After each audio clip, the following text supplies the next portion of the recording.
Salut à tous et bienvenue sur Geeksme, content de vous retrouver pour une nouvelle vidéo. Aujourd'hui je voulais vous parler d'un smartphone milieu de gamme du fabricant taïwanais Asus. Ce smartphone, c'est le Zenfone Max Pro M2. Disponible au prix de 299 €, ce smartphone milieu de gamme arbore un design très soigné. La coque du Zenfone Max est entièrement en plastique. Et pour info, sachez que celle-ci n'est pas amovible, vous n'aurez donc pas accès à sa batterie. En façade, on retrouve un très grand écran de 6,3 pouces. Le texte celui-ci est protégé par une vitre en verre renforcée traitée anti-rayures de type Corning Gorilla Glass 6, ce qui d'habitude est un traitement plutôt réservé aux modèles haut de gamme. Alors sur la partie supérieure de l'écran, on retrouve une LED de notification ainsi qu'une caméra frontale de 13 mégapixels qui vous permettra d'obtenir des selfies avec un très bon rendu. Côté dimension, il mesure 15,7 cm de long et 7,5 cm de large pour un poids de 175 grammes. Concrètement, l'appareil reste compact compte tenu de la grande taille de son écran. D'ailleurs, sachez que vous n'aurez aucun souci pour le faire entrer dans une poche intérieure d'une veste ou encore de celui d'une poche de jean. Sur la tranche inférieure, on retrouve un haut-parleur. Alors il est aussi équipé d'une prise micro USB standard qui est donc compatible OTG, qui vous servira donc pour recharger l'appareil ainsi que pour effectuer vos transferts de données. À l'arrière, on retrouve un double capteur photo de 12 et 5 mégapixels ainsi qu'un flash LED, et juste en dessous, on peut apercevoir le lecteur d'empreintes digitales.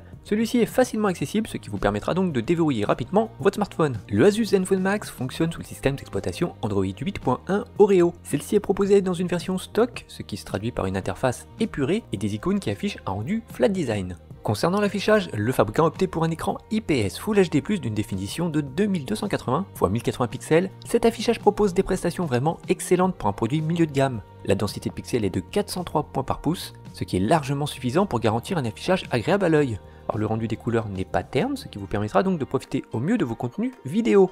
A noter que l'écran est aussi très lumineux, ce qui s'avérera intéressant dans le cadre d'une utilisation en extérieur. Côté composant, on dispose d'un processeur 8 cœurs basse consommation de chez Qualcomm, puisqu'il s'agit d'un Snapdragon 660 qui bénéficie d'une intelligence artificielle.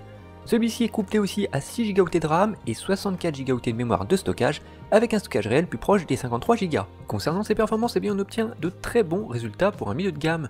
Par exemple, sur l'application de test Antutu, on obtient un score de 128 600 points. En utilisation, c'est d'ailleurs un smartphone qui n'aura aucun problème pour faire tourner plusieurs applications en même temps. Le clavier virtuel est très réactif et vous assurera un excellent confort de saisie pour par exemple rédiger des mails ou encore pour laisser des commentaires sur vos différents réseaux sociaux. Sur la partie gaming, le Zenfone Max s'en sort particulièrement très bien. Le chipset graphique Adreno 512 n'aura aucun mal à faire tourner des jeux 3D du moment. Quant à l'animation, elle reste vraiment très fluide. Les textures sont quant à elles vraiment très agréables, comme vous pouvez d'ailleurs le constater sur le jeu Shadowgun Legends, ou encore comme ici sur le jeu Asphalt 9.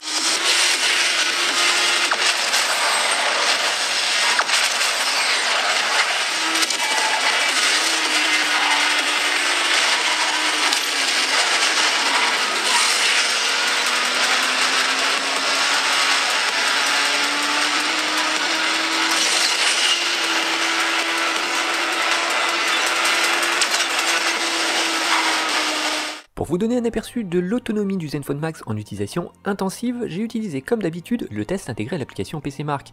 Celui-ci va simuler différentes tâches multimédia allant de la navigation web à la lecture vidéo Full HD en passant par le traitement d'image.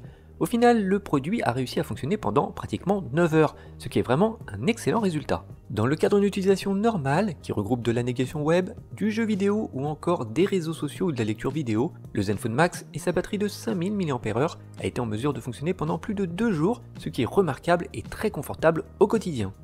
Concernant sa connectivité, celle-ci est assez complète puisque l'appareil bénéficie d'une connexion 4G catégorie 4, pour le reste il est équipé d'une connexion sans fil Wi-Fi 802.11 BG et N, ce qui permettra donc de vous connecter à votre box ainsi qu'à n'importe quel point d'accès. On retrouve aussi une connexion Bluetooth 5.0 Low Energy, ce qui par rapport à la version 4 donc permet de gérer les distances et des débits plus importants. L'appareil propose aussi une puce GPS assez rapide ainsi qu'un accéléromètre, un gyroscope, ce qui vous assurera donc une utilisation avec des casques et des applications de réalité virtuelle. L'appareil photo arrière bénéficie d'un capteur Sony IMX486 Exmor RS de 12 mégapixels avec une ouverture à 1.8. On dispose aussi d'un second capteur qui va lui gérer la profondeur de champ, ce qui vous permettra d'obtenir des photos avec un joli flou d'arrière-plan. Au niveau du rendu, c'est vraiment très correct pour un smartphone milieu de gamme. L'autofocus est relativement rapide, le piqué est bon. Côté rendu des couleurs, il est plutôt naturel, comme vous pouvez d'ailleurs vous en rendre compte sur ces différents clichés.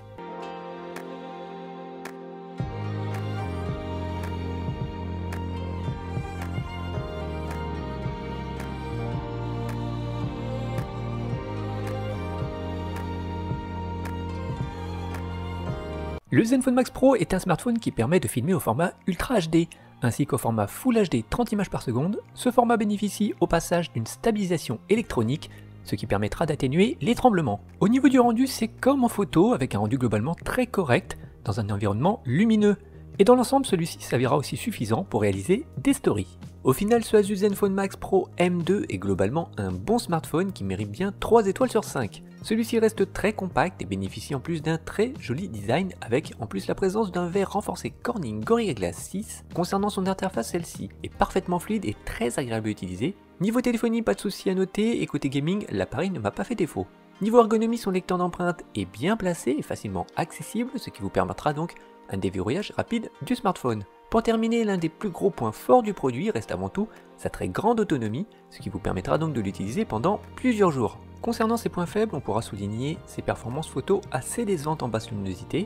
On notera aussi l'absence d'une prise USB type C ainsi que l'absence de technologie de charge rapide. Si maintenant vous souhaitez plus d'informations sur les caractéristiques techniques du produit, je vous invite à aller faire un petit tour dans le descriptif de cette vidéo. Voilà, j'espère que cette petite présentation vous a plu. Si vous aimez cette vidéo, n'hésitez pas à mettre un petit pouce bleu et à laisser un commentaire. Si ce n'est pas déjà fait, je vous invite aussi à rejoindre la chaîne YouTube en vous abonnant. Vous ferez alors partie des premiers informés sur la mise en ligne d'une nouvelle vidéo. Pour ma part, je vous retrouve prochainement pour un nouveau test. D'ici là, portez-vous bien et moi je vous dis à très bientôt sur Geeks Me.